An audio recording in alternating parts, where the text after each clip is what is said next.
Have you ever felt totally, completely unqualified for something? You know, like you're the last person on earth who should be picked for a big task.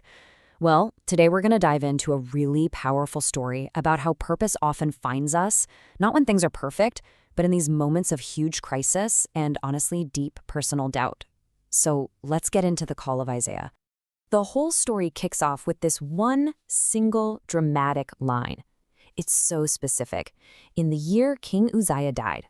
Now, this isn't just a random date. It's a huge historical anchor point. It tells us right away that everything about to happen is tied to a moment of national disaster, the death of a long-reigning king. And right there in that chaos, a vision appears. And wow, what a vision it was. I mean, this was no gentle, quiet dream.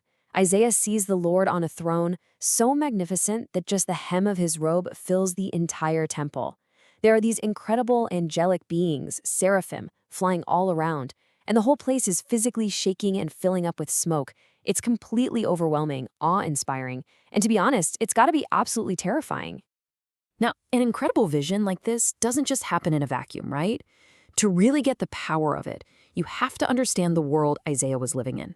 Because it's the chaos happening on the outside that gives this internal vision its real punch. Think about this. 52 years. For over half a century, King Uzziah had been a stabilizing force for the kingdom of Judah. So his death wasn't just the end of a single life. It was the end of an entire era. It created this huge power vacuum and left the whole nation completely terrified, asking, okay, what happens to us now? And this timeline really puts it all into perspective for us. Isaiah has his vision in 740 BCE, which is this critical tipping point. The kingdom had already split in two a long time ago, and just over the horizon, I mean literally just a few years away, was the total destruction of their northern neighbors by the Assyrian Empire. The warming signs were flashing everywhere. And you can see just how stark this division was. You've got Judah in the south, that's Isaiah's home, with the original temple in Jerusalem, and then there's Samaria in the north, which had kind of gone its own way, even building an alternative temple. So when Samaria got conquered by the Assyrians, it wasn't some distant political news. No, it was a terrifying warning shot right across Judah's bow. It meant they were probably next. Okay, so picture this. His nation is on the verge of collapse. He's standing in the temple, and then he has this mind-blowing divine vision. And how does he react? Not with confidence, not with excitement, but with this really raw, very human feeling of just absolute terror and inadequacy. This is what he cries out. Woe is me. I am lost. He doesn't focus on the glory he's seeing. He immediately turns inward and focuses on his own unworthiness. He calls himself a man of unclean lips and says he lives among a people just like him. It's this moment of crushing self-awareness, seeing all his own flaws in the face of absolute perfection.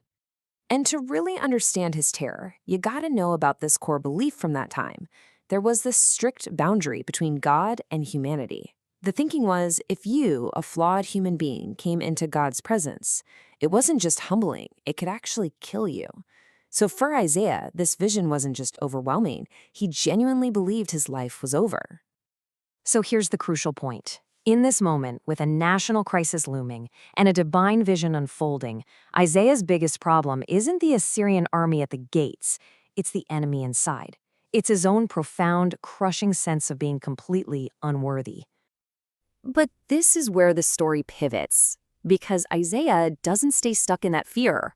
What happens next is this incredible rapid-fire transformation from a terrified bystander into a willing messenger. And you can break it down into 4 clear steps.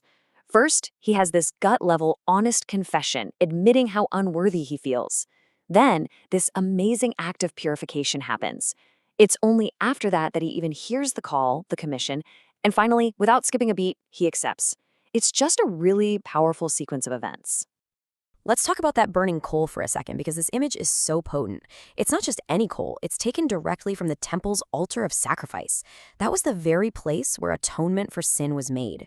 So when it touches his unclean lips, it's this deeply symbolic act of cleansing him, forgiving him, and basically making him ready for what's about to come.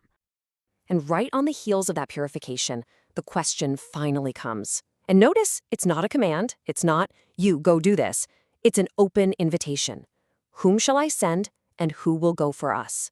The whole weight of the moment just hangs right there in that question. And Isaiah's response? It's one of the most famous lines in all of Scripture. The same guy who just moments ago was crying, "Woe is me," now says, with zero hesitation, "Here I am, send me." The transformation is complete. He's moved from absolute fear to total purpose. So, what does this ancient story have to say to us today? Because it's not just about a prophet from thousands of years ago. It actually reveals some really timeless truths about how we find our own sense of purpose, our own calling in life. Isaiah's experience kind of gives us a blueprint for what a calling really looks like. And guess what? It almost never shows up when we feel ready or when life is calm. It usually arrives out of the blue, often right in the middle of a crisis, and the first thing it does is make us feel completely and totally inadequate. The real qualification, the equipping, that comes after we say yes. And this gets right to the heart of the matter, doesn't it? The huge gap between our expectations and reality. We think that when our life's purpose shows up, we'll feel perfectly prepared, totally qualified, and super confident. But the reality, as we see with Isaiah and so many others, is that we often feel caught off guard, deeply unworthy, and just full of self-doubt. So this brings up a really important question for all of us. How often do our own expectations blind us to a real calling? Are we maybe missing out on something incredible because it's messy, it's unexpected, and it shows up when we feel least ready for it? And here it is, the central takeaway from this whole story. We are not called because we're qualified. We are qualified because we are called. Purpose finds us exactly as we are, with all our baggage and all our self-doubt. The real equipping, the confidence, the ability, that all comes after we say yes to the call. And that leaves us with one last thought to chew on. We spend so much of our lives trying to get ready for our purpose, right? Trying to be perfect first. But if this story teaches us anything, it's that purpose often arrives precisely when we feel least ready. Which, of course, begs the question, what are we all waiting for?